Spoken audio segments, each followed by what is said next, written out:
Hello Jedi Knights and Sith Lords, my name is Dominic aka Lord Doom, and welcome to Star Wars Artifacts.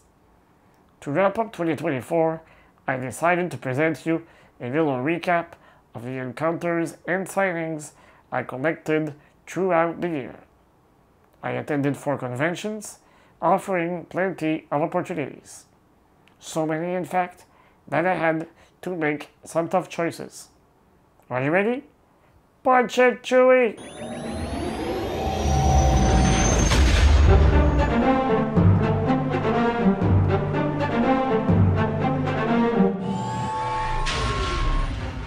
Let's start with the Montreal Comic-Con held in early July. The Star Wars lineup was quite modest, featuring only 3 artists: Giancarlo Esposito, Alan Tudyk, and Ray Park. Since Giancarlo Esposito had already signed my Darksaber blade a couple of years ago, I opted to meet Ray Park as I had recently received the limited edition Darth Maul lightsaber set. He signed the lid of my box, and without charging any additional fees, he also signed the certificate of authenticity and, of course, the double-bladed lightsaber. He remembered our meeting in 2019, displayed great generosity, and took a good 7 to 8 minutes to chat with me despite the long line behind me. I also took a professional photo with Ray to immortalize this wonderful encounter. Naturally, I trooped with my friends from the Imperial Fortress, our 501st Legion garrison. It's always a pleasure to brighten the eyes of both the little ones and adults. As is tradition, all the members of our garrison gathered at a restaurant to celebrate together. At the end of August, I headed to Toronto to attend Fan Expo. The organizers had done an excellent job presenting an impressive Star Wars lineup that included Rosario Dawson, Ashley Eckstein, D. Bradley Baker, Giancarlo Esposito, Temuera Morrison, Danny Trejo, Gina Carano, Alan Tudyk, Emily Swallow, Cameron Monaghan, and Bryce Dallas Howard. Since my pockets are not bottomless and I still don't make any money with the YouTube channel, I obviously had to make some choices. First, I met Cameron Monaghan to have him sign the limited edition Cal Kestis lightsaber box set. Of course, I had him sign the saber at the same time. Then, I took a photo with Temuera Morrison and Giancarlo Esposito. To my great surprise, Giancarlo remembered our brief 2022 meeting. We even shouted together, "Long live the Empire!" After the photo, I met Temuera to have him sign the repainted Boba Fett helmet. He was very friendly, and when I showed him the photo we had just taken, he insisted on signing it. Next, I stopped by Ashley Eckstein's table to say hello, as we had met for the first time the previous year, and the experience had been memorable. I was touched to see that she also remembered me. She also seemed moved that I had taken the time to come and greet her. We need to keep in mind that these celebrities travel the world, attend numerous conventions, and meet an incredible number of fans. So, the fact that some of them remember me always surprises me. I then returned to the photo area to be photographed with the 2 Ahsokas, Ashley Eckstein and Rosario Dawson. Since the cost was relatively high and it has become some sort of a tradition, my friend Nico joined me for the photo. However, as you can see in this photo, I caught the full attention of both charming ladies. I even got a bit more for my money, but Rosario got very cuddly with me. Even today, I still feel sorry for poor Nico.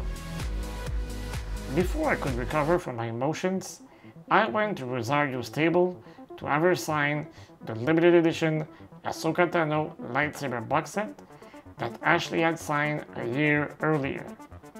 Now, I have both actresses' signatures. I naturally took advantage of my presence at Fan Expo to troop with the members of the Canadian garrison operating in the Toronto area. I stayed a good 2 hours at the Legion's booth, taking photos with many fans. I even met a few members of the capital city garrison who challenged me to visit them in Ottawa in early September for the Comic-Con. So, 2 weeks later, I hit the road to the nation's capital. I took the opportunity to greet my new friends from the Legion and discover their booth for the first time. Darth Vader's throne was particularly impressive, not to mention the Tauntaun mounted by Captain Solo. However, what absolutely convinced me to make the trip was the presence of Dennis Lawson, the actor who played Wedge Antilles in the original trilogy. I didn't miss the opportunity to be photographed with him. I also seized the chance to have him sign his Black Series helmet. Dennis lived up to his reputation, displaying great class and being truly friendly. I could also have been photographed with Diana Lee Inosanto, who plays Morgan Elsbeth in the Ahsoka series, but as I mentioned, I had to make some choices, especially that I was almost 1 month away from my departure for the New York Comic-Con. I was really looking forward to attending this convention for the very first time. Hey guys, welcome to New York Comic-Con! After all, it's the largest Comic-Con on the East Coast. And large it is. The event spans on 4 floors at the Javits Center. I managed to get tickets for all 4 days, largely thanks to the Empire City Garrison, the New York Garrison of the 501st Legion. One of the reasons that had me excited was that I was finally getting the opportunity to meet Zach, my contact at Gentle Giant Limited, who seized the occasion to mention me that he really liked our YouTube reviews. Initially, I was a little disappointed with the Star Wars lineup that mainly had Paul Bettany, Mads Mikkelsen, and Freddie Prinze Jr. Thankfully, at the very last minute, John Boyega and Andy Serkis were added, so I turned to them. I took a photo with Andy Serkis on Saturday. He immediately noticed I was wearing my 501st shirt and asked if I was really a member, seeming very excited that it was possible for me. I will keep great memories of this meeting. Then we headed to the Artist Alley, where I met Timothy Zahn, the legendary author and creator of Grand Admiral Thrawn. For the occasion, I had brought my Gentle Giant half-scale bust, which he naturally signed for me. Before leaving for the day, I remembered that Ashley Hastine was also at the convention, and since she seemed touched that I had stopped to say hello in Toronto, I decided to visit her booth. However, her reaction greatly surprised me. Indeed, she immediately stopped doing signatures and selfies to come greet me. I even got a hug, and we took this photo before parting ways. The next day, I had an appointment with John Boyega for a photo op. He was also very friendly and seemed happy to meet his fans. For the occasion, I asked him to hold my First Order Stormtrooper helmet from Episode 7. I then headed to the autograph section to have him sign my helmet. Now it reads FN2187, Finn, John Boyega on the left side of the helmet. I took the chance to ask him if he had been approached to participate in the Rey movie, but he told me he hadn't had any contact with Lucasfilm since the end of filming The Rise of Skywalker. I trooped once again, this time with the members of the Empire City Garrison, who welcomed me with open arms and spoiled me with numerous patches and coins from their garrison. I truly hope I will have the chance to troop with them again.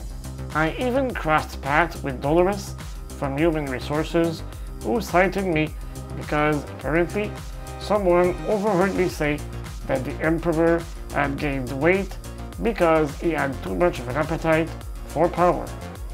As you can see, 2024 was a very busy year. However, all the encounters I had will leave unforgettable memories in my mind.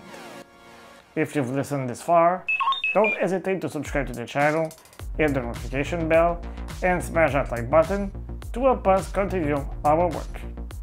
You can also follow us on the main social media platforms at SW Artefacts. I'll see you soon for another video, and until then, may the force be with you always.